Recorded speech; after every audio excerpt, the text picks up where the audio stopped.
Hey, everybody, welcome. It is Steve Fretzin. This is the Be That Lawyer podcast, and we are live today, Be That Lawyer Live. So welcome, everybody.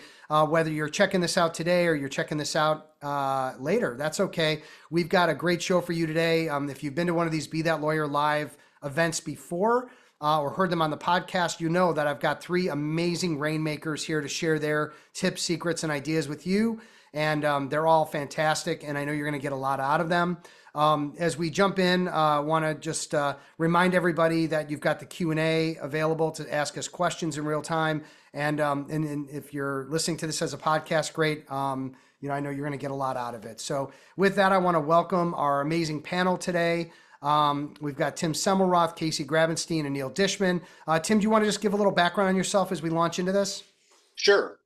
I'm a personal injury lawyer from Iowa. My firm, RSH Legal, is the largest injury and disability firm in the state. We have 3 offices and 17 lawyers. Fantastic. All right. Thank you. Casey.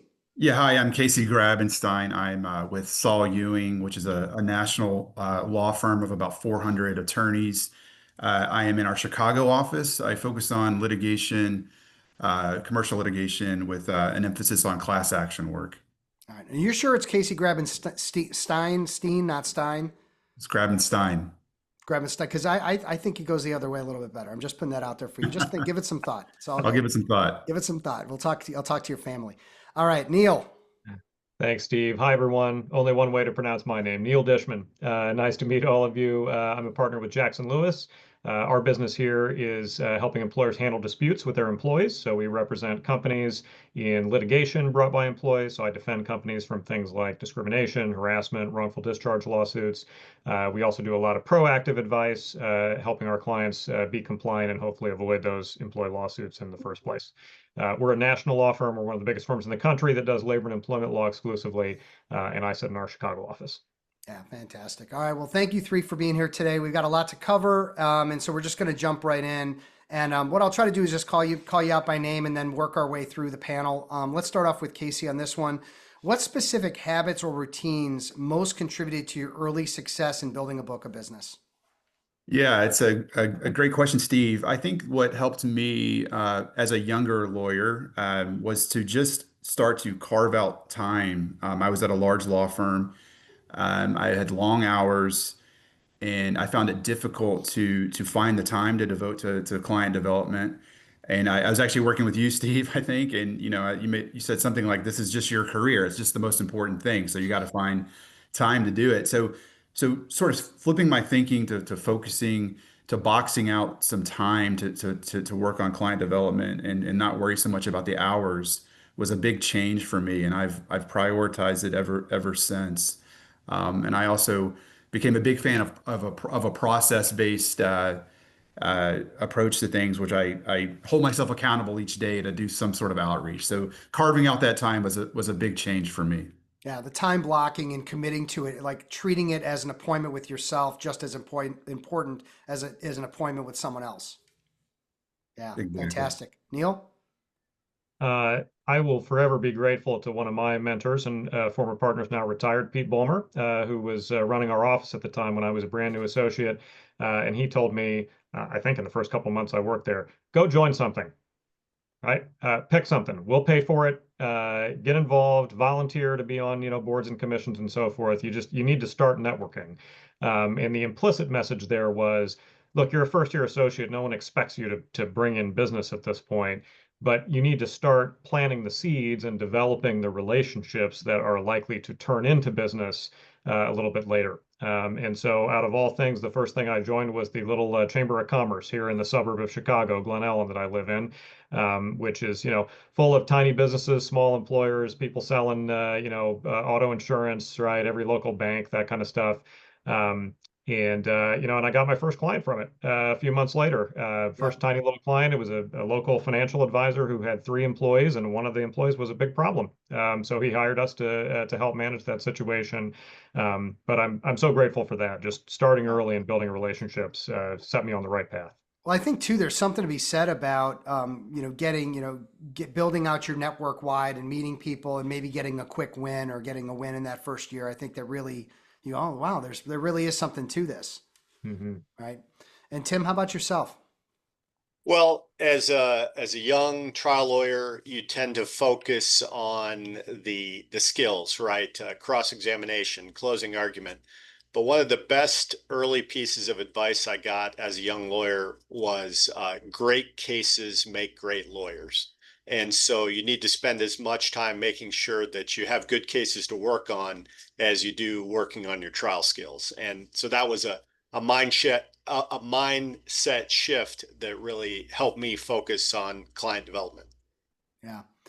And is there, I mean, one of the challenges that lawyers have is not just going to something or time blocking, but it's actually creating a habit. What are some, just anybody want to chime in? Like, how do you create a habit that sticks, that allows you to be consistent? Because I think consistency in business development may be the most important part. Yeah, Anybody I'm want to happy chime in? to Casey? I'm happy to jump in on this one because it's near and dear to my heart. I actually use a weekly like scoring system to make myself accountable to have so many outreaches each week. I give myself like a point for an email to a client, maybe 5 points for a lunch. And I started doing that about 8 or 9 years ago, and I can't go a week now without getting the points scored. And so it has really helped me to just you know as long as I can do these things each week, I feel good about what I'm doing. So I think that process has worked really well for me. I feel like we did that together. I feel like I had a journaling system and you weren't real thrilled with it because it didn't account for the scoring or it didn't allow you to be competitive with yourself in the same way that it would if you had a scoring system. So I think I feel like we did that together. Tell me if That's I'm wrong. right. Yeah, it's Okay. kind of added on to it a little bit and kind of customized it, but Yeah. it's worked really well for me. And I just it helps me to focus on sort of the input, and what you're doing each week as opposed to the results. Yeah. If you can focus on, what you're doing, that's all you can control. And so that system has worked well for me over the years. Yeah. Tim, how about you? Any specific ways you've been able to stay consistent? Well, the first is to get help because, when you're in a busy litigation practice, your marketing is always going to get pushed off by the side if there's a big deposition or mediation or trial. And so, making sure that you have, staff support that is helping your marketing efforts is a way to make sure that the crush of day-to-day work isn't going to cause everything to screech to a halt. Yeah. I think if you're just starting out with business development, that's less important. But as soon as you get successful and busy, and you don't have a VA, a virtual assistant, you don't have an assistant, you don't have associate people that you can hand things off to, right? You're just going to get like, something's got to give, and it's probably going to be business development and marketing, which is problematic, right? Yes. Neil, how about yourself? Um, So I have created two different, I guess I would call them like accountability buddies or groups Mhm. in my life for business development purposes. So one of my partners and a protege of mine at our firm, she and I meet every Tuesday at 10 a.m. because that's the time we had picked. We carve out an hour every week to basically work on business development together. That's our time. We meet. We spend the first 5 minutes catching up and saying, "All right, here's the things I'm going to work on today," and then we kind of just spend the rest of the hour like quietly working alongside each other on our own business development stuff that we've decided is most important for that day, and then check in at the very end, like here's what I got done, etc. Yep. And that works so well that I also now have a second one that Casey's a member of. So Casey and I and another buddy of ours, another Fretzin disciple from another firm, we meet every Friday from 9:30 to 10:30 to do the same thing. So that's a minimum of 2 hours every week. However busy all my billable responsibilities get, etc., I know I've got those two dedicated times where I can do the most high value stuff. If you're a rainmaker and you're feeling like you're on an island, you don't have anyone to share your ideas with, solve problems with, you're going to want to check out my Rainmaker roundtables. Click the link below and learn more. Yeah. I think for me, the gym membership would just be I could just burn that money directly. I don't need to buy the gym membership. I could just light the money on fire directly. I need accountability. I need to meet someone at the gym. I need to go with someone to the gym. And so like when I do Pilates, which is me and 11 women, like I'm paying for it. They're expecting me there. I have a seat saved, reserved. I have to be there and I go. But I think if it was like a reformer or some gym in my house, it would be just like an expensive room that's never used, right? Or something like that. So So many great ideas, not only about developing habits, but about how to stay consistent with habits, which is critical. So, Tim, let's start with you on this one. How did you identify and focus on your most valuable relationships or niches? Like, what were the things that, I mean, you're obviously, in a very specific niche in your area, and you've become a top player in the state because of it. So you're like the perfect person to ask about this. Well, it starts with knowing your numbers, right? You have to know where your cases are coming from. You have to track very carefully, what the average case value is. And once you start doing things like that, then the answers become obvious. And so what channels you need are worth investing in, and what relationships you need to make sure you're making time for. So if you recognize, for example, that truck accidents is like the most important part of your focus, and then it's like, all right, so there's that, and then there's also who's around, who else is around those types of accidents. Sure. So, I mean, that's for me. I chose that in the big world of personal injury, that the highest value cases that I was working on all involved commercial trucks. And so then what you do is, obviously you want to improve your skills by going to conferences. You're getting to know experts, but in terms of getting the cases, a lot of it is making sure that you're speaking on that topic, you're writing on that topic, and that you're just introducing yourself to other lawyers as, hey, this is what I do. Yeah. And I always go back to the story about when I was in a plane crash and I broke both my arms, and my dad pushed the phone up to my ear and said, "Talk to Bob. He's your attorney." Right? Who's the attorney in Chicago? I always ask. Bob Clifford. Yeah, and you don't go to number two or three or four. There's like one name that pops up to the top, and in Iowa, Tim, that's you. And I like to think in Chicago it's Ken Levinson. But Casey, what's your take on this? Yeah, I think I focus more on relationships maybe than the subject matter. Like I've really approached it that way, and then when I start doing the work with someone that I have a good relationship with, and I develop some expertise in that space, and that sort of brings on more opportunities. That's worked really well for me in the distribution space, and actually in the cannabis space as well. But I've never set out and said I got to do X. And I've had colleagues over the years have said I want to be an ERISA litigation attorney, or I want to be a mortgage-backed securities litigation attorney. And I've kind of shied away from that because those kind of things come and go, and I've been more focused on the relationships than building some expertise within that relationship, and then trying to bring in more clients into that space. But I love that angle because it's not just about the niches are in the riches, or the riches are in the niches, or whatever that saying is. It's really about the importance of relationships, and how, even if you stay somewhat broad within litigation, or your ability to, like, I know you're an excellent cross marketer, right? Like, you're able to feed other people because you have these relationships where they come to you, even if it isn't for litigation, right? Right. That's right. I've tried to stay as broad as I can. I keep thinking at some point in my career I'm going to be forced to be a very specific attorney. But especially with litigation, there's so many different things that come up, and I enjoy learning new areas, and I've tried to stay pretty agnostic to the subject matter. Yeah, I think that separates the niche specific industry attorney from someone who is like the go-to attorney. Like, there's an attorney that this is the one I go to that knows everybody, right? That can point me in the right direction and handle whatever situation I'm dealing with, because you have those kinds of relationships.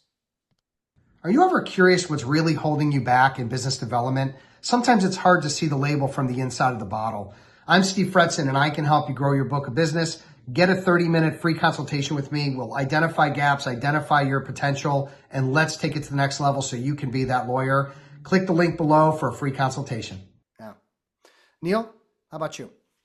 Well, I'm a little different from Casey here. I'm already in a niche because I'm at a niche law firm that does only employment law.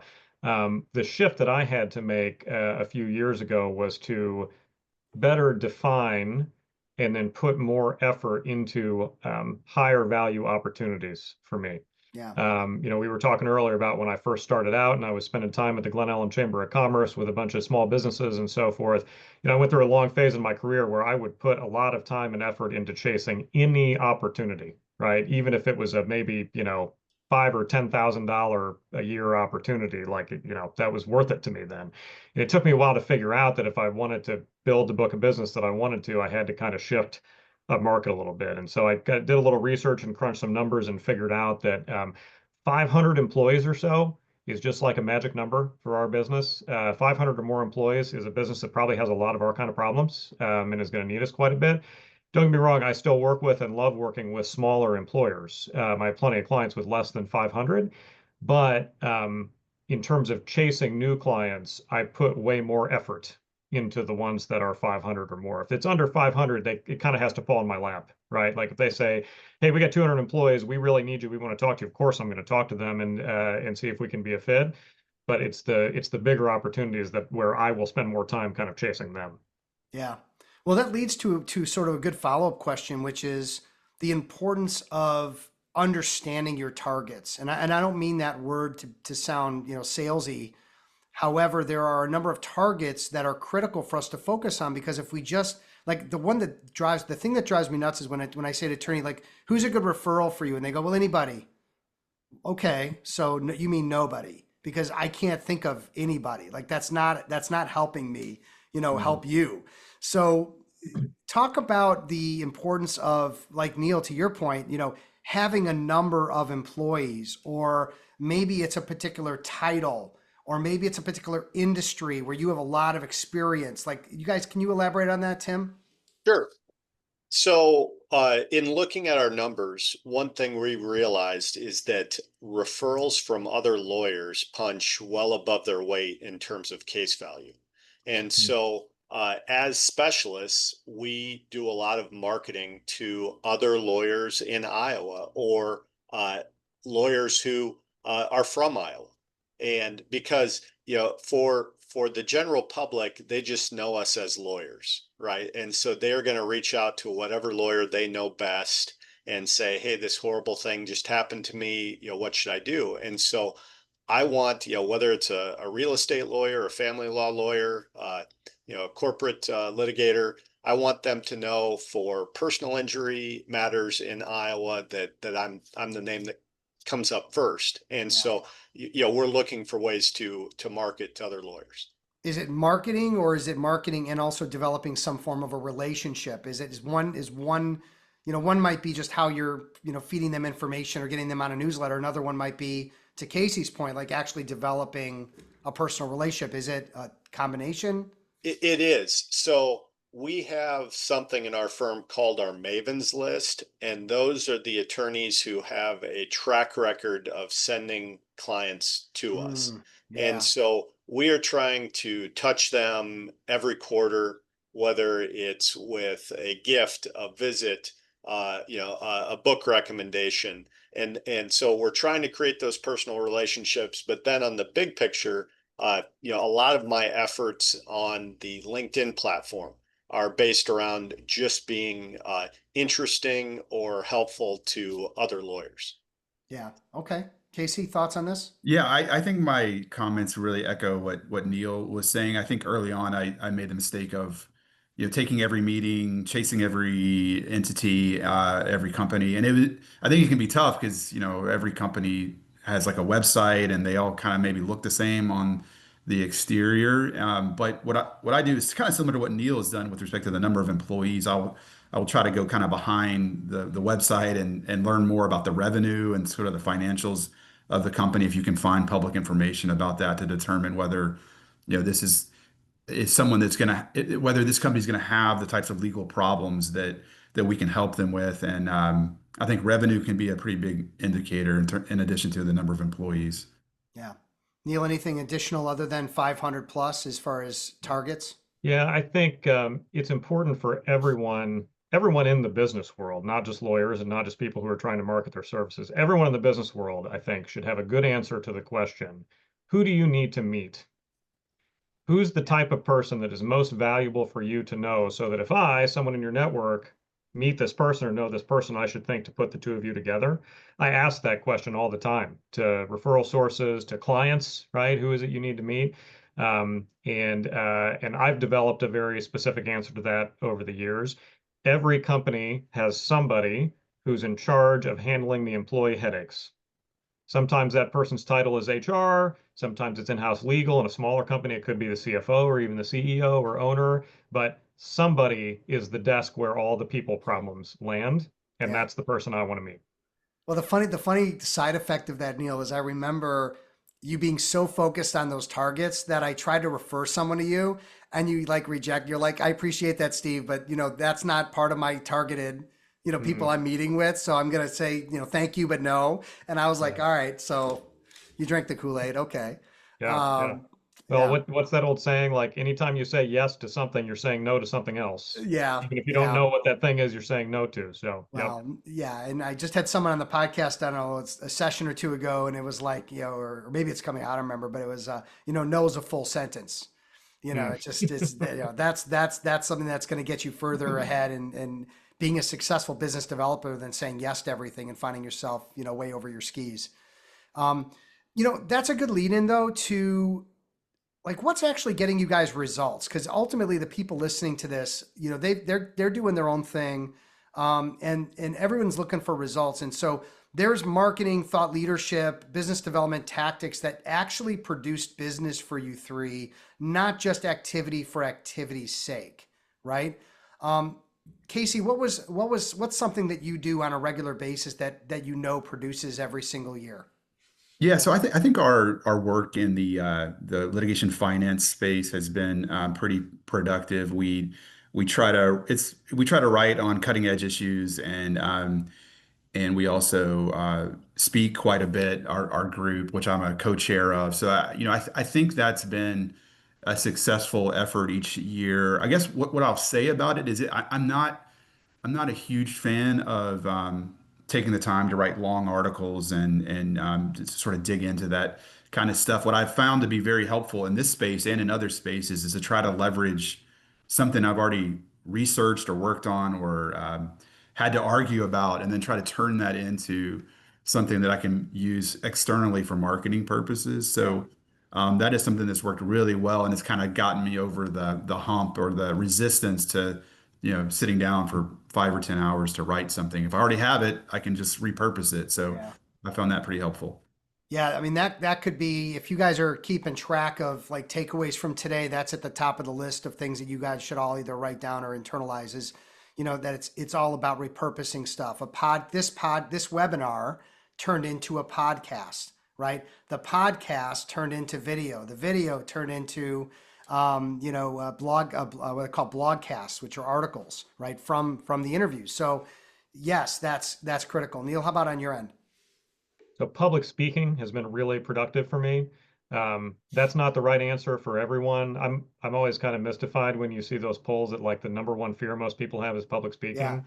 I love public speaking. I always joke whenever I give a speech, like I'm an only child and it shows, right? Like when people are quiet and focused on me, that feels right to me, right? So so I enjoy public speaking, but it's been really fruitful. So I do many public speaking gigs every year at mostly at HR focus groups, but also sometimes different, small business type groups and what have you. And that's been terrific for me, both in terms of, kind of building a personal brand and becoming known in this area, but also in terms of just, generating direct opportunities. Yeah. I found if I can get on stage and I can demonstrate some expertise, and show that I'm, good at telling stories, because that's what you need your lawyer to do is tell your story. More often than not, a direct opportunity comes from someone in the audience. Well, and I think part of that too goes back to a previous comment about targets. Like, I think you're speaking to the people who can engage you or refer you as opposed to maybe a group of other employment lawyers. Hmm. Yeah, that's Yeah. right. So, Tim, how about on your end? Well, I'm going to take a step back to repurposing because that's a very specific example I can give. So once a week, I try to do a post on LinkedIn that I think is helpful, interesting, or entertaining to other lawyers. We then track what kind of which posts do well. We then turn that into a twice a month e-newsletter that goes out to lawyers in Iowa with the same content that we used in the LinkedIn post that worked well.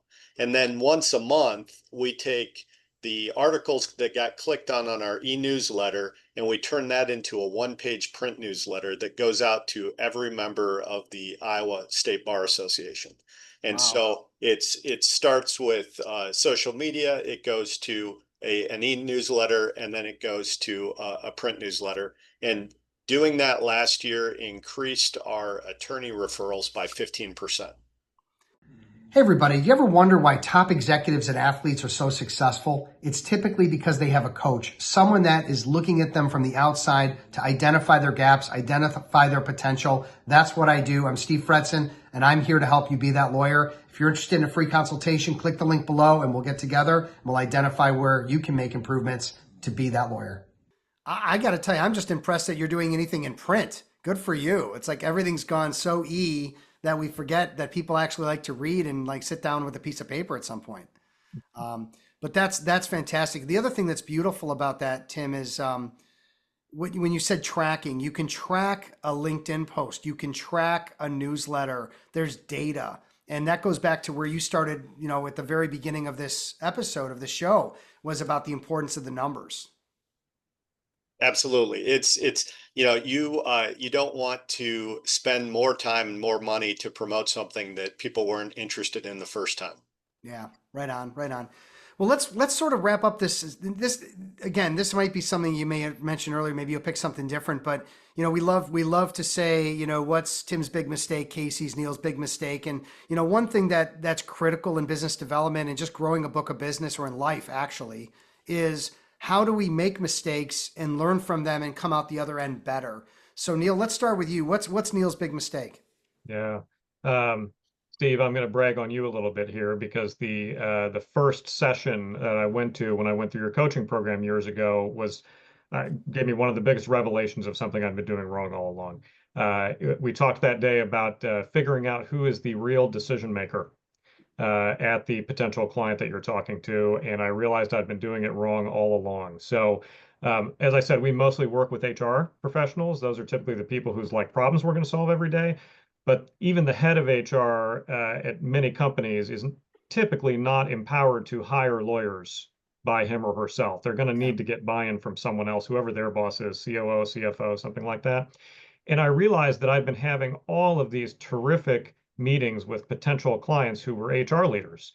And the meetings would always go great because we speak the same language, right? And I understand what their problems are and how we can make them better. And I'd have these great meetings and I'd think, oh, this is great. I'm going to get a new client. And then it would just kind of die on the vine a lot of times. Like I couldn't get them to commit, couldn't get them to sign on the dotted line. And I realized it's because I wasn't finding out from them, is there another hidden decision maker here? Who else at the company needs buy-in? If anything, I think I was almost subconsciously avoiding getting at the real decision maker because my conversations with HR professionals are so great and pleasant and easy that it was kind of like giving me a dopamine hit, and I didn't want to have a difficult conversation with a CFO who doesn't speak my language. Right. So right. That was a big revelation for me of something I'd been doing wrong for years. Yeah, and it can be incredibly frustrating when you're being ghosted and you're just not sure why. You're like, everything went so great. So I totally get that. And that's why having a system, right, having a process to follow that includes things like qualifying decision makers is so instrumental to success and not leaving sort of open-ended, opportunities to fail on the table. Casey, how about on your end? Yeah, I think the mistake I made was not realizing how important the relationships with people around me were during my first 7 or 8 years again at a large law firm, and that I wasn't cultivating relationships with other associates or maybe my law school colleagues or other people that should have been staying on top of during those early years. And now it's really hard to go and reach out to that type of person. When I give advice, I say like you need to have a good relationship with everyone. You should collect relationships. I've kind of flipped that. Now I see there's so many opportunities. It could be opposing counsel. It could be a mediator. It could be the people that work under you or above you. Every relationship is just is so important because this industry is so small and people go on to do so many different things that, treating them with respect and just staying in touch with people is so important. And yeah. When I talk to law school students, which happens a couple times a year, and you say, take a look to your left and right, and they think I'm going to say they won't be here next year or something like that. I say, no, these could be the GCs that you're going to be wanting to talk to in 10 years. These could be the people, running companies. And, you've got to decide, how you're going to maintain relationships, because if you just let it go, and then someone else is going to have the relationship and get that business. Tim, how about you wrapping things up? My biggest sin is that I try to DIY everything for far too long. As a trial lawyer, you think that if I take enough time, I can learn how to do anything, and all of our marketing efforts, as I said at the beginning of this episode, would grind to a halt when my casework would take me away from them. And so when I was finally able to convince my partners that we needed to invest in an employee whose job it was to implement our marketing efforts, that's when things went from good to great for us, and it's fueled a lot of our growth. Yeah. Well, really fantastic. Listen, everybody, we're wrapping up our first segment. I want to take a moment to thank Tim, Casey, and Neil for being on the panel. They're going to be back in a few minutes or in a couple days, based on if you're listening to the podcast. I also want to take a moment to thank our wonderful sponsors, Rankings.io, LawHer Podcast, LegalVerse Media, and Hire Paralegals. So thank you all. Great sponsors. You can obviously check out all their information in the show notes. With that, I'm going to tell you thank you. Be that lawyer, everybody. Confident, organized, and a skilled rainmaker. Take care. Be safe. Be well. We'll talk again soon.